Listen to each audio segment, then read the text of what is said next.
Hi, and welcome to our Savvy Day celebration. Let's get started.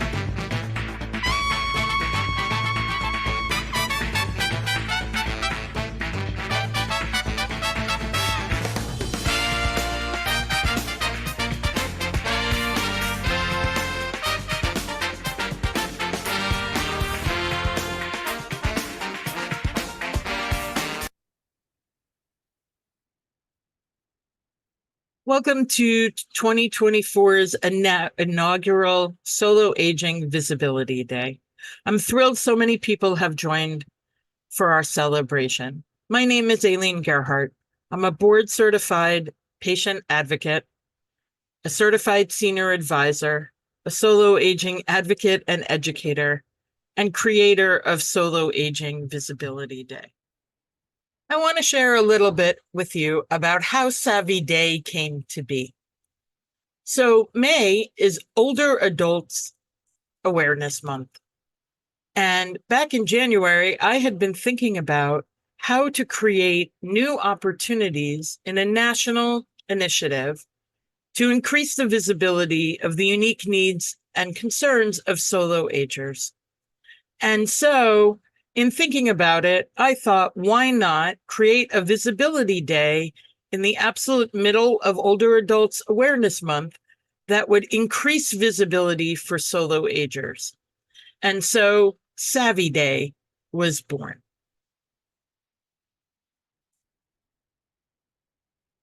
In my work with solo agers, as I have increased and enhanced the work I do, back in October of 2021, I was looking around for ways to consolidate all of the fantastic trailblazing work that had been done by those pioneering the work in solo aging. And looking around, I was fortunate to find online recordings offered in 2020 and earlier, but there was no clearinghouse organized space for people to be able to access the articles written, the interviews given, the presentations offered, the resources available, and upcoming events around the country that might be interesting to solo agers and those who work with them. And so in October 2021, I created navigatingsolo.com, the Navigating Solo Network. We offer all kinds of events, including online virtual gatherings such as this one. Of course, this one is to celebrate Solo Aging Visibility Day, but we also offer a couple of events throughout the year that are completely free and an opportunity for people to connect with other solo agers as well. If you haven't already, I encourage you to visit navigatingsolo.com and check out the variety of resources we offer.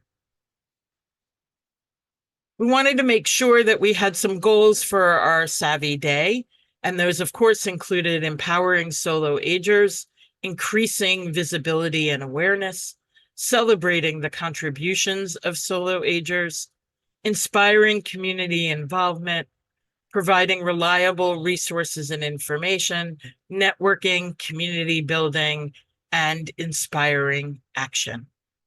And so throughout our day, we have offered through our campaign toolkit, which we offered to community partners and proud ambassadors beginning in early March of this year.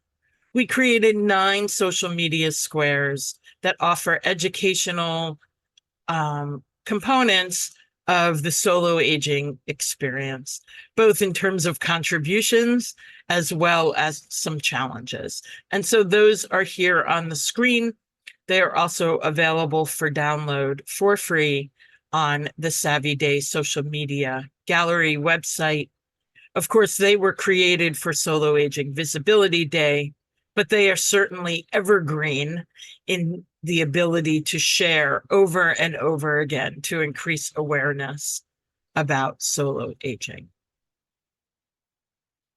As I mentioned, in order to launch a national initiative, we sought out proud ambassadors from all over the countries, individuals who wanted to sign on as supporting the campaign. And we are thrilled that we had individuals from California, New York, Massachusetts, Colorado, and Idaho. We also sought out community partners, whether those were businesses, national organizations, or local community organizations who wanted to join our campaign. And we're fortunate that we had 30 community partners. And as you can see, they are from all over the country.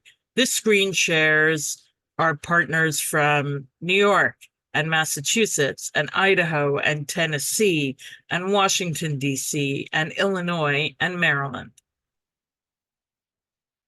We also have partners in Michigan and South Carolina, and those who work with clients all over the country, and organizations in Minnesota and Kentucky, and again, New York, Washington State, North Carolina, and national organizations and publications as well. And finally, our third screen of proud ambassadors and community partners also include those in Florida and Missouri. And again, those are who are national organizations who have chosen to join our campaign. And we are appreciative to each and every one of them for joining the campaign, increasing visibility about solo aging, and sharing the unique needs and concerns of solo agers. We are fortunate today to have two solo aging trailblazers who will be offering greetings and what Savvy Day means to them in just a few minutes. The first is Sarah Zeff-Geber, who coined the phrase solo aging and is author of Essential Retirement Planning for Solo Agers, and Joy Laverty, another solo aging trailblazer, who's the author of 2 books, Who Will Take Care of Me When I'm Old, and The Complete Elder Care Planner, which has been revised as of this last October and is now in its 4th edition. So we are thrilled to have both of these fantastic women with us, and we will hear from them momentarily. Before we hear from Joy and from Sarah, I wanted to share a framework so that there's a shared language regarding solo aging. So for me and the work that I do, it is a framework. Solo aging, people who self-identify as solo agers might find themselves in this framework. So an older adult who is without a reliable support system, who did not have children, may or may not be married or partnered, may live on their own and or with a spouse or partner, or had children, but for a variety of reasons, from geography to complicated family dynamics, to an unwillingness or inability for an adult family member to assist an adult as they're aging. All of these can be a factor in why someone would have a limited support system. And so that is how I frame solo aging. Also in my work, I highlight 7 planning needs for solo agers. I represent the planning needs intentionally in a circle with 7 equal wedges that all connect as well. And the reason is circles don't have a beginning or an end, and neither does the planning process. because not only do we need to do the initial foundational work for planning, but we then, of course, need to go back, revisit and revise our plan. And so the 7 planning needs that I work on with solo agers and share in my presentation are these: healthcare needs and management, an age-diverse and robust support network, advanced care planning, residential matters, financial investments and needs, legal representation, and the final one is living a dynamic life. The other 6 are really critical in terms of having a plan in place. But of course, we want to make sure that we're also planning for that opportunity to live as dynamically as we can as we age. Once we hear from Joy and Sarah, we will then come back and I will share some resources as well, and then we will open the conversation for discussion. So let's hear now from Sarah Zeff-Geber. I just have to start by saying how proud I am of Aileen for putting all of this together. When she called me in 2021 and told me that she was going to start a group for what she called pros, professionals working with solo agers, and would I bless that or contribute to it? And I said, I am right there. What can I do for you? I am just so excited that it has eventually come to this wonderful day that she has put together. She's one of the biggest champions of solo agers in the entire country, and I'm just cheering her on as a compatriot. So as champions of solo agers, what we've mostly been trying to do over the last just about a decade now is mostly raise awareness about solo aging and about solo agers. And we're doing that. And what has come of this Savvy Day and what has been recognized now by so many people in the field of aging and in the world of senior living is that we're starting to have an effect. Now, I think COVID helped that some because it really became quite apparent how devastating loneliness and isolation are to everyone.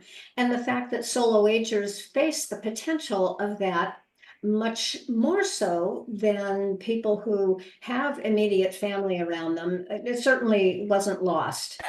So as you know, as of about 2021, 2022, solo aging really started to be part of the vernacular, at least for people who are in the field.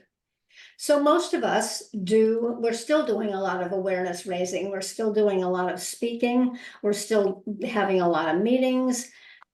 But I'd just like to say that one of the things that I think we all need to move into as we kind of crest on this awareness phase is we need to move into more doing, more planning, more coming up with resources for solo agers to create a plan for themselves that makes sense and that is going to be, they're going to have legs. It's going to have staying power for them. So I know many of us are starting to do that. And I think that's really the next phase. We've been making financial planners aware of us. We've been making the senior living industry aware of us. We've been making attorneys and life care specialists. We've been making everybody aware of us. And now we really need to involve all those people and get the plans started. So that's my contribution for the day. And I'm just excited about this entire meeting, this entire hour.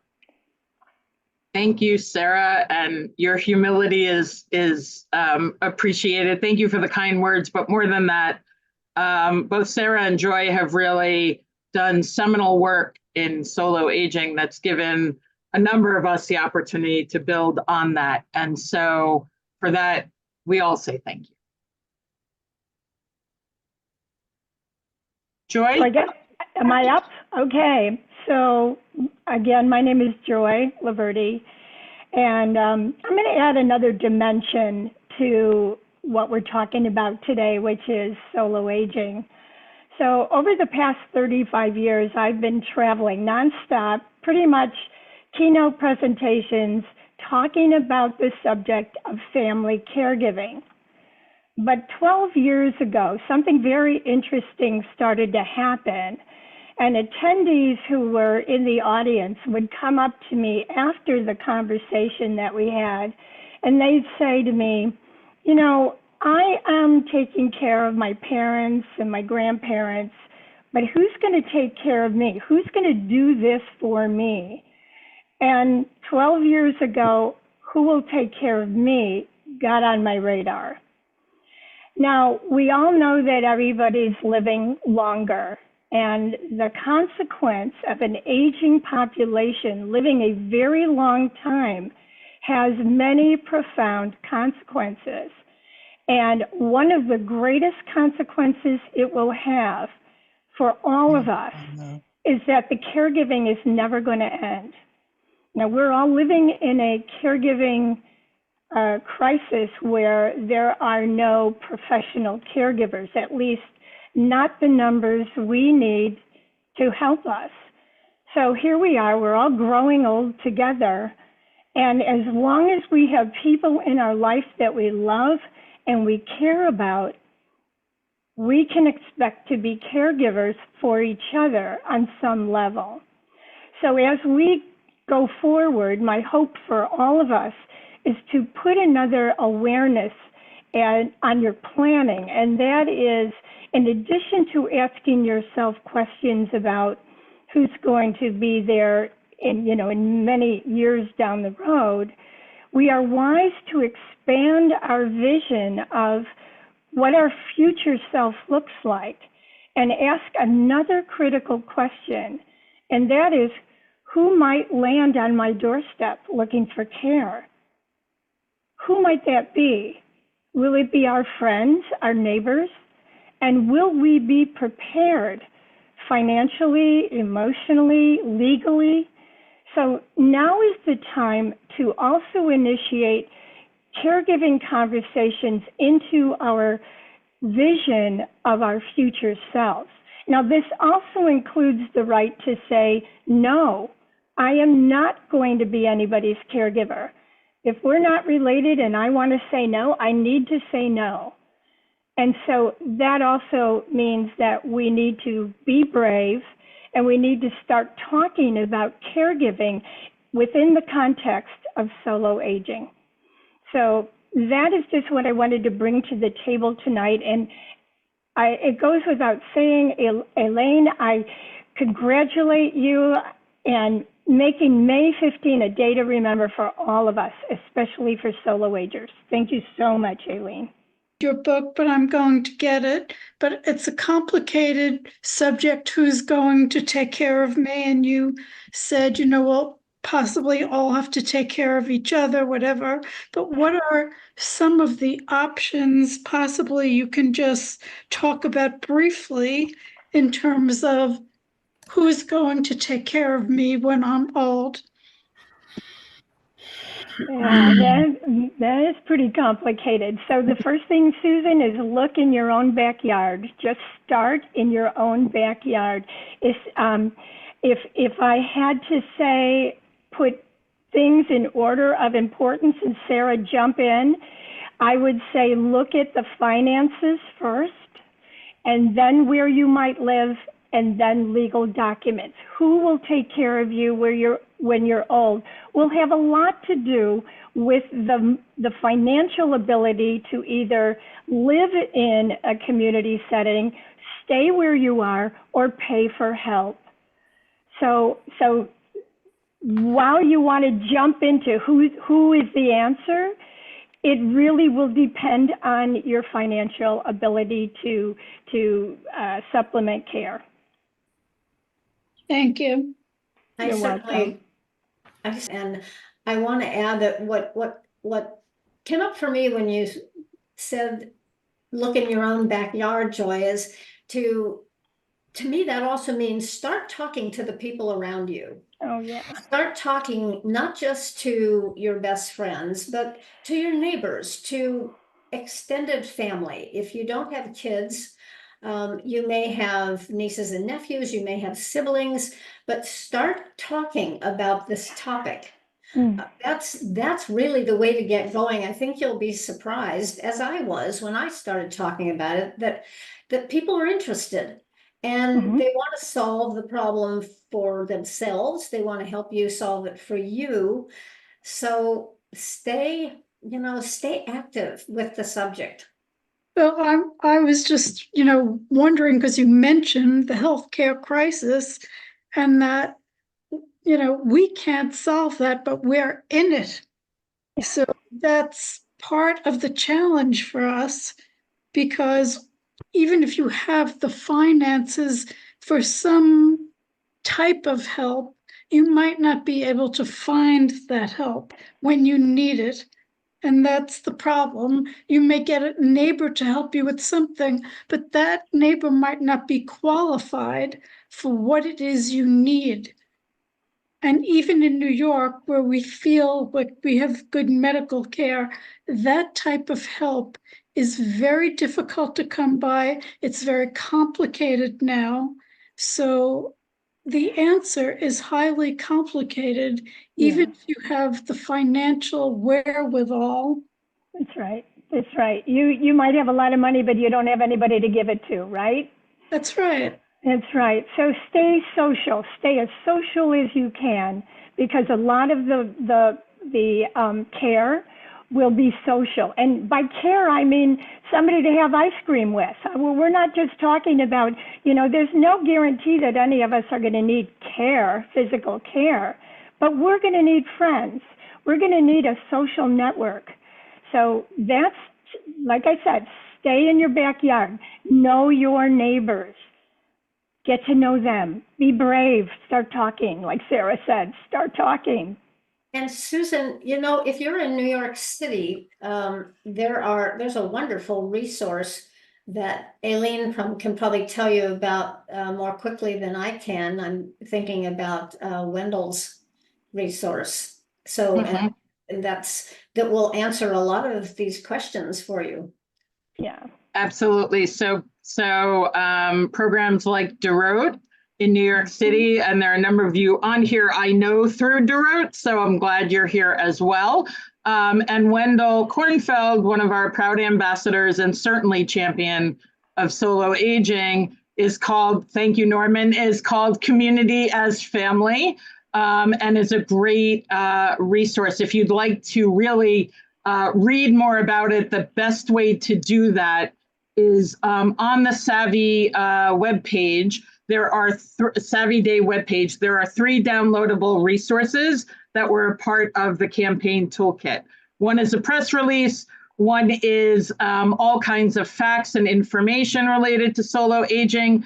And the third standalone page is a resource list, which links both Joy and Sarah's books, as well as a slide I have to do that. And also links the Generations Journal, which was produced last July, which Sarah co-edited, which Sarah guest edited, and a number of our fantastic colleagues wrote articles in that journal. And that journal link is listed right off that resource page. And so that can be another great way to learn about Wendell's Community as Family. And I can certainly drop it in the chat if someone doesn't beat me to it as well. It's the ASA Generations Journal for July 2023 that Sarah put her blood, sweat, and everything else into, right? I don't know if there were tears, but I know she and everyone else worked really hard. Hi. One of the most important things that I can do for myself, and is a gift that I can give to other people, is to think about what kind of care I want and what kind of care I don't want. And our country does not go towards end of life planning, advanced care planning, a whole variety of other things. And so with anticipation, if living independently is really important, then I choose to build a safety net for myself, et cetera, et cetera. But we often ask people to be our healthcare agents, and then we don't communicate with them about what we do and don't want. And that's bogus. It's wrong. It's worse than bogus, because then that means I burden my loved ones, and I'm talking about healthcare, not the other stuff, but I'm burden my loved ones with reading my mind and figuring out, what do I want? And that's an avoidable, proper prior planning situation. Thank you for listening. Thank you, Michaela. My turn? Michelle. Okay, you know I'm shy and demure, so Yes. Anywho, I've been involved in local and national solo aging, elder orphans, whatever you want to name it, groups for over 15 years. And one of the things that I notice, having run a number of them, is that more people want the help than want to give the help. And I think that if we're really going to make a difference for our lives and for other people's lives, we have to be willing also to give as well as to receive. We have to also be ready to take imperfect solutions if they're better than what we had before. And I think that our American background of being very independent and soul-sustaining and, wanting to do it ourselves really is a detriment right now as we get older, because we think less about helping other people. As well, we think more about the help we need. And I do believe that everybody, even the most disabled person, has something to give that can make a difference in someone else's life. And it makes a huge difference in your own life giving. Thank you for that, Michelle. Joy, do you want to quickly give the example of what you posed to our pros working with Solo Agers group and how we navigated that conversation as professionals, thinking we are knee deep in solo aging? Or just to validate what was just said, is I put it out there, who do you think will land on your doorstep in one of our meetings? And everybody immediately went to, well, I think I'm going to have a challenge getting help. I said, no, that wasn't the question. The question is who might look to you for care? This is like the other side of the coin. But the good news is, Michelle, as you just mentioned, the more you give, the more you get. You will forge a family just by being a giver. And it will happen organically. But as someone who is planning for the future, giving is the first step. Not asking for getting, for giving. Getting help, giving help to others will give you help in return. Yeah, Really I couldn't agree simple. more. It's so simple. We talk about the 2:00 in the morning phone call. Who of your circle have you said, you can call me anytime? 2:00, I'll be there. Now, that's how you begin, and then let them test you. And you watch, you've got a friend for life. I had a really interesting example. It has actually involves someone who's on this call. Sandy, my friend from Campbell, who's on the screen somewhere among the little pictures. Sandy had a very good friend go kind of get into some trouble recently. She had a botched procedure in the hospital. They admitted her to the hospital, and then she had a stroke. And Sandy's about an hour and a half away from her, but this woman was conscious all the time and made Sandy aware.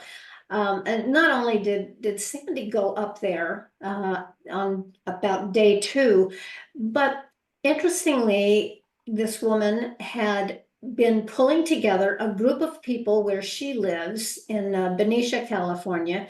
She'd just been pulling a group of friends together, and she'd been spearheading that for several years. And once she put the word out that she was going to need help at home once she got home, they rallied around. They started to visit her at the hospital. They started talking about what they could do to make her life easier and make it possible for her to go home. So it's a great example of, I always call it paying it forward. You know, pay it forward as often as you can, and it'll come back to you. So it was really interesting that we just had an example of that recently. I haven't asked Sandy what the latest is today because it's only a few days old, but. Gotcha. Thank you to both of you for sharing that. Phyllis, I promised you would be our last question for this segment, so go ahead. Okay, it's not really a question, but I knew a woman who was quite elderly when the pandemic hit, and she was isolated in a house that was hard to get in and out of. Just that in itself was quite an obstacle. And she didn't want some of the people who knew her to get involved and help her. And she had a neighbor and her husband and wife who started bringing her hot meals, helping her mail her, make sure her bills were paid, etc.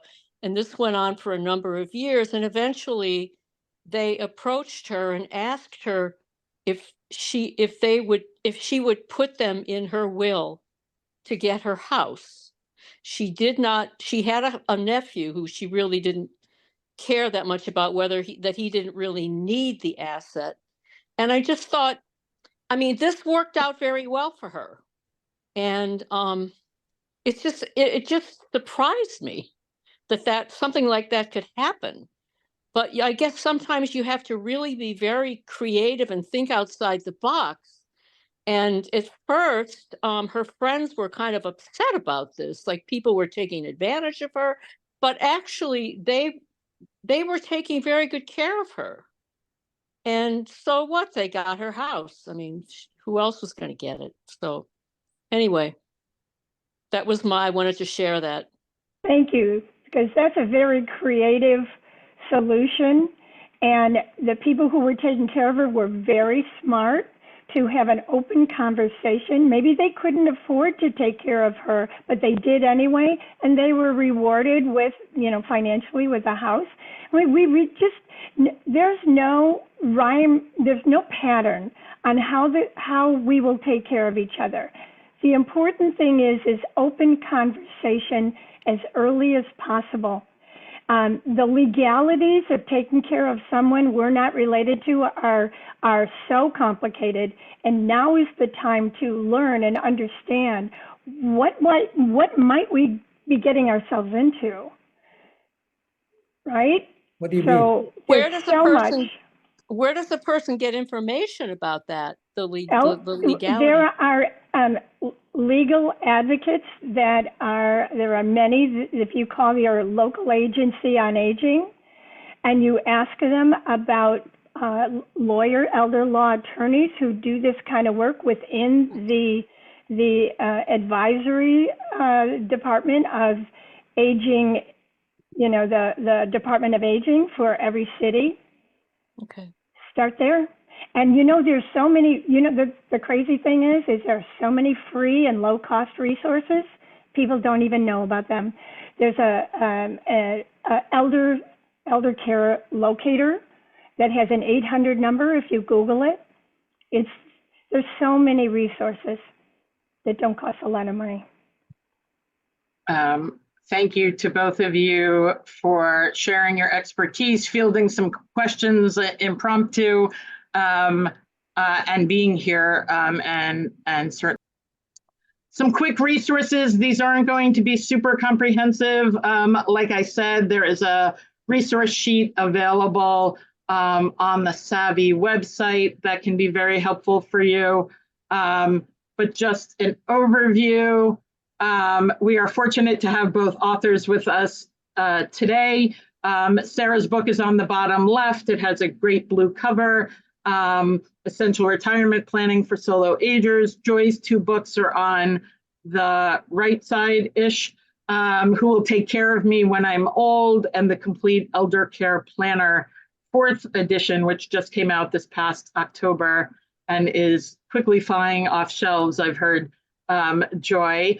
So all 3 of these books not only are great to have in your personal library if you are a personal library builder, but just for total and complete accessibility, know that all 3 of these books are available throughout our library systems throughout the country. And they're also, I know Sarah's book is available in other languages. And Joy, are your books available in other languages?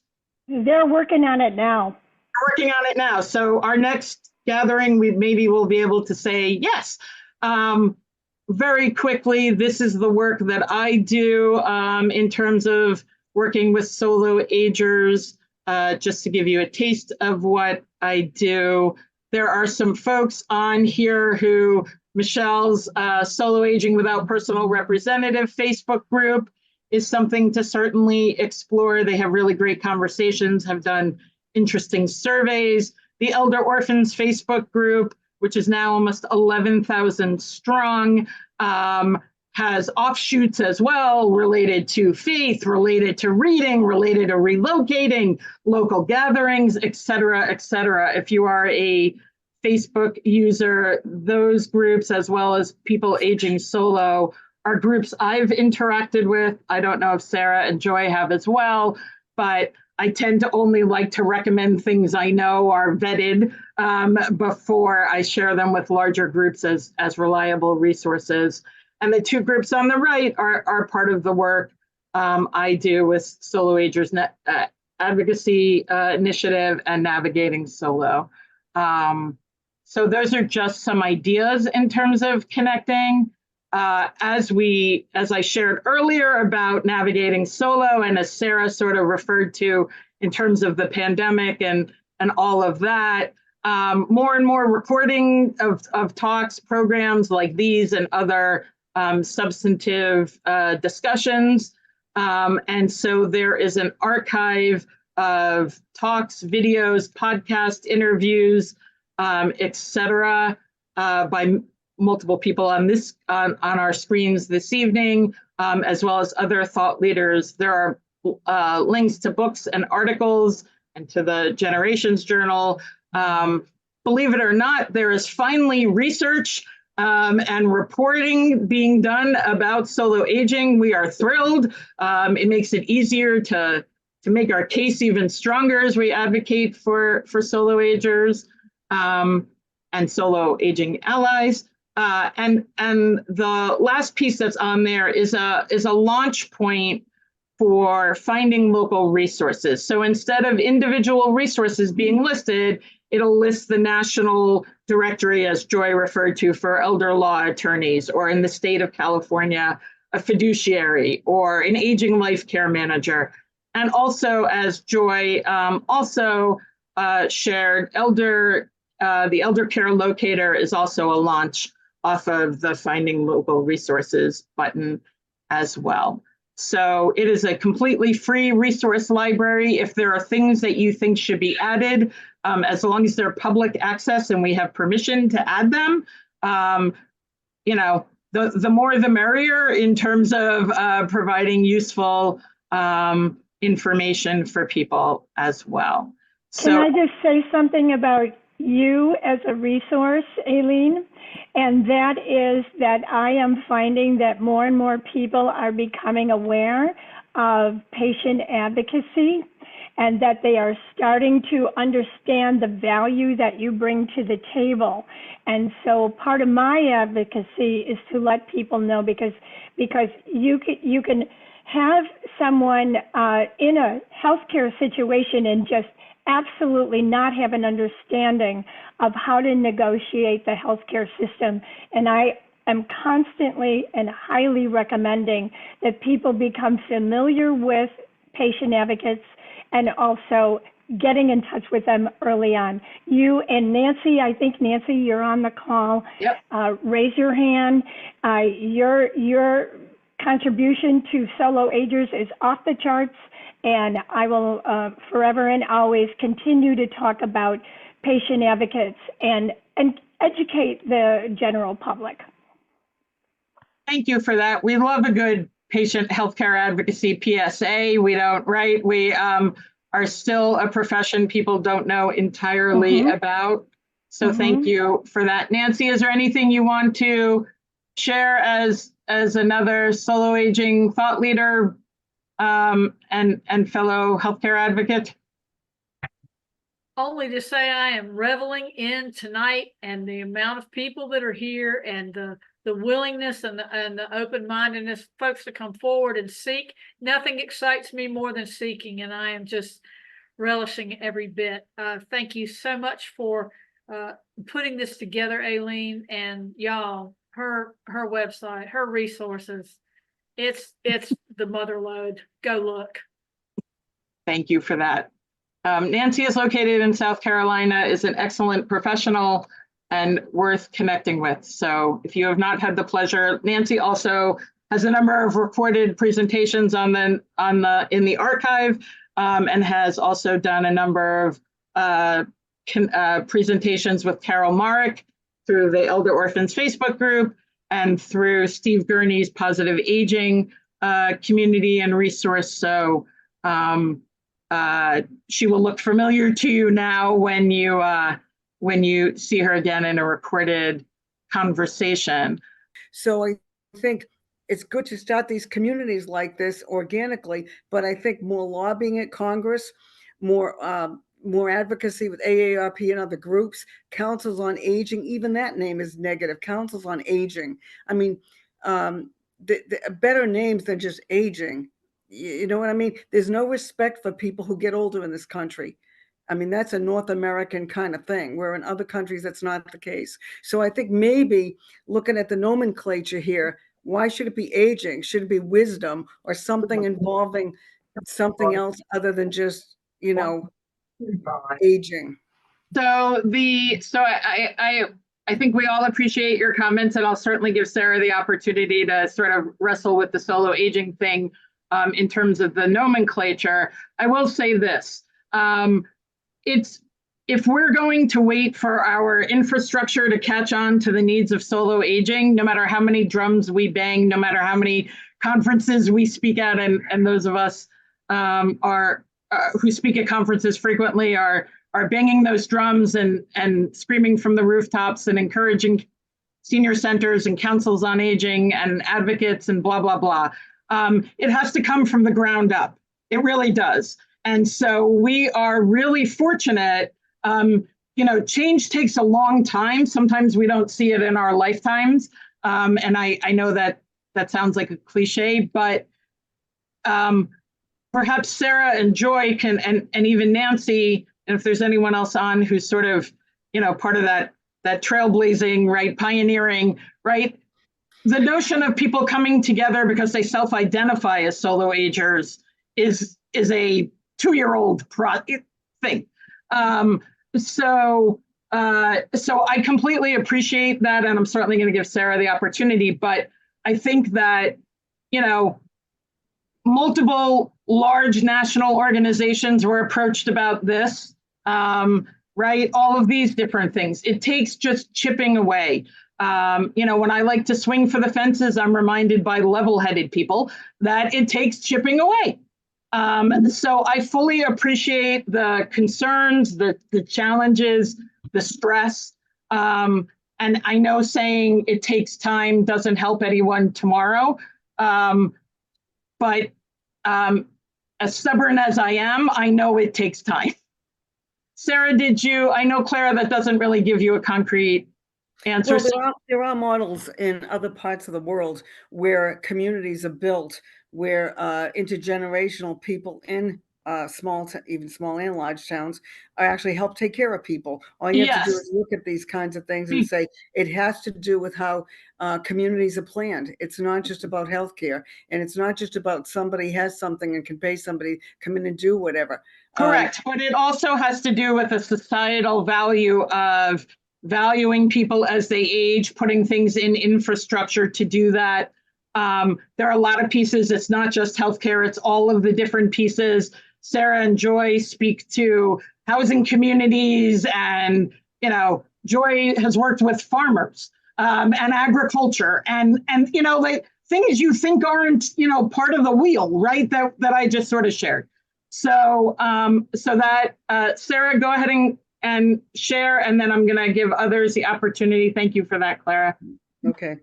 Yeah, I think we are where we are. You know, we're at the vanguard. We don't get to reap the benefit of somebody coming before us. We're it. We're making it up as we go. We have no other choice. The society we live in is the society we live in. And so we have the opportunity to lay the groundwork for the people that follow us to have a better time of it. I have many times said to people, we need to do some lobbying. We need to make government aware of this. We need to get to our Congress people, at least at our state levels. I have absolutely no experience with that, none. So if anybody does have some and wants to start a movement on that, you would have my complete support, and I know all of the pros would agree with that. We just happen to not have that particular expertise. So I couldn't agree with you more, Clara. It needs to be the profile of solo aging needs to be elevated for sure to a lot of different levels. So, you know, join the party, help us do it. Decky, are you and Sharon still on this call? Decky, you may or may not be. So they are involved with something called Solo Acts.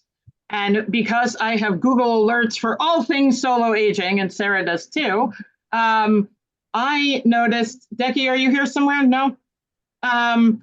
That their Michigan representative attended their Solo Acts Solo Aging Symposium this last Friday.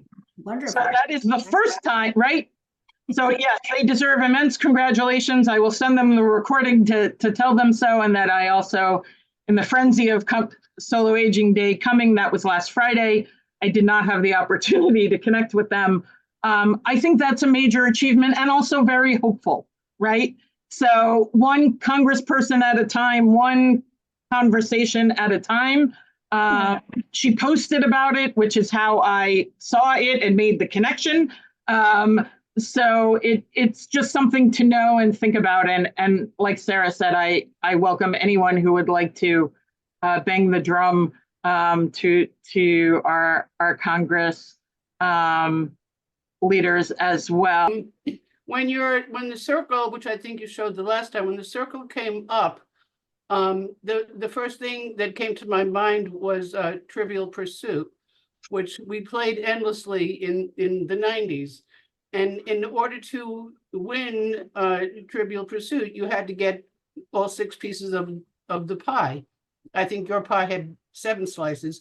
So I think the challenge for each of us, even if it's not the whole piece, and I like that they all meet in the middle, but I think it's like, for instance, you might have the financial piece of the pie, but you don't have the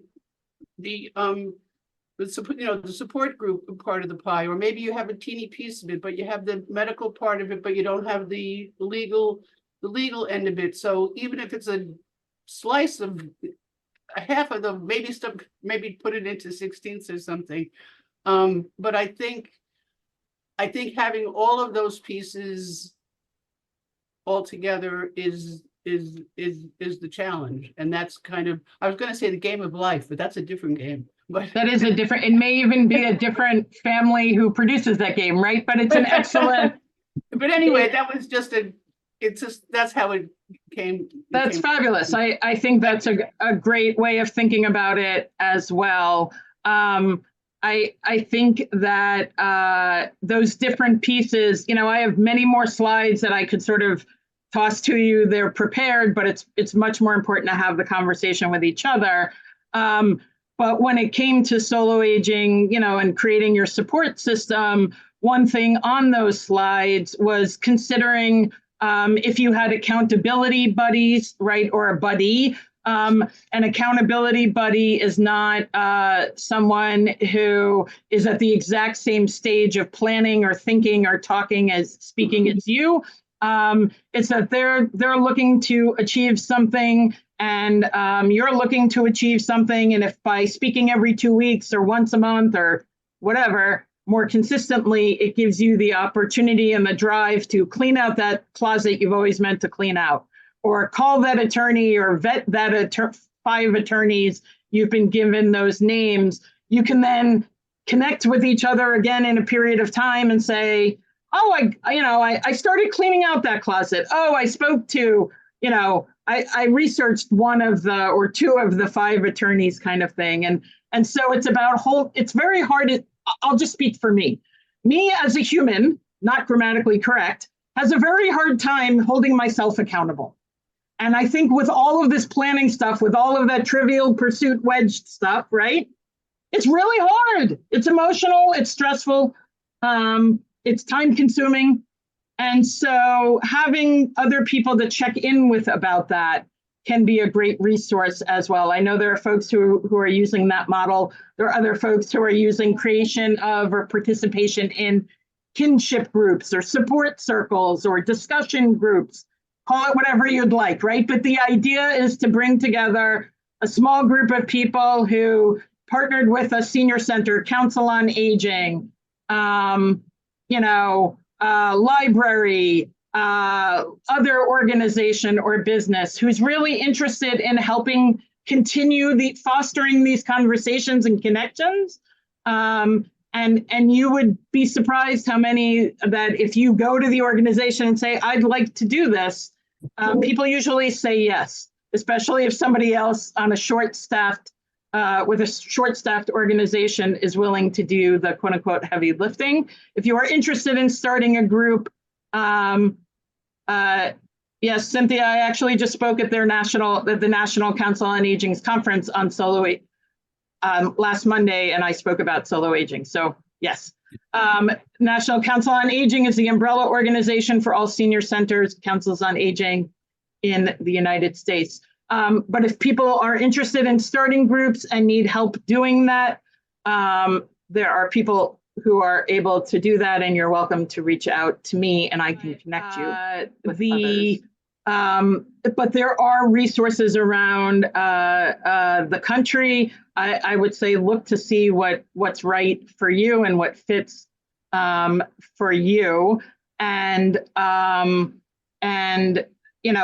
those are, we can continue having right. We could stay on for 4 more hours and go through, right? And we still wouldn't solve all of the solo aging world's problems, right? That wouldn't happen.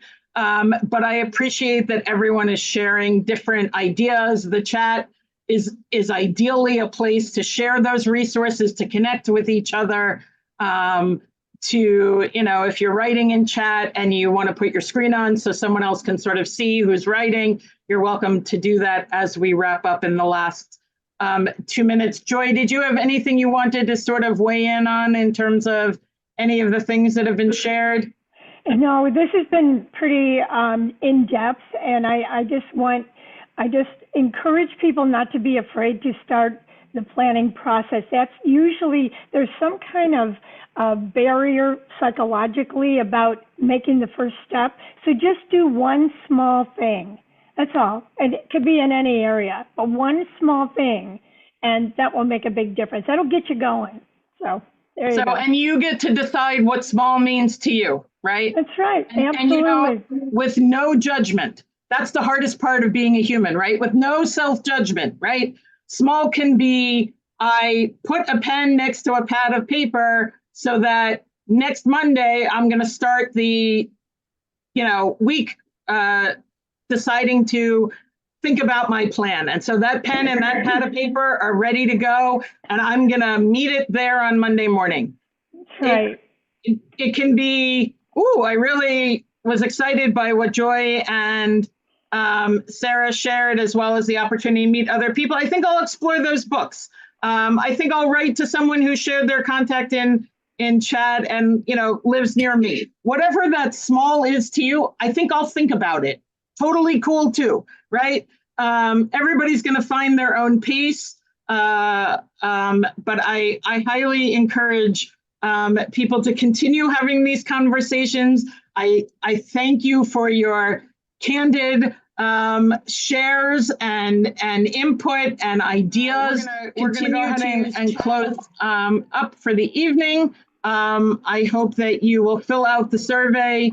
The program changed a little bit, so just ignore some of the questions that were asked. It changed for great reason, to have great conversations like this. So I thank you for your time, your energy, your interest. I hope you are enjoying the first ever Solo Aging Visibility Day, which is pretty great. I hope to see you at future solo aging talks by anyone, and any events that are offered that you would like to continue participating in. So thank you, and more thank you. Special thank you to Sarah and Joy for offering greetings. Nancy, thank you for joining us as well and really banging the drum about Savvy Day. I know many people are here because you banged that drum. So thank you to all of you who have done that. And I look forward to seeing folks next time.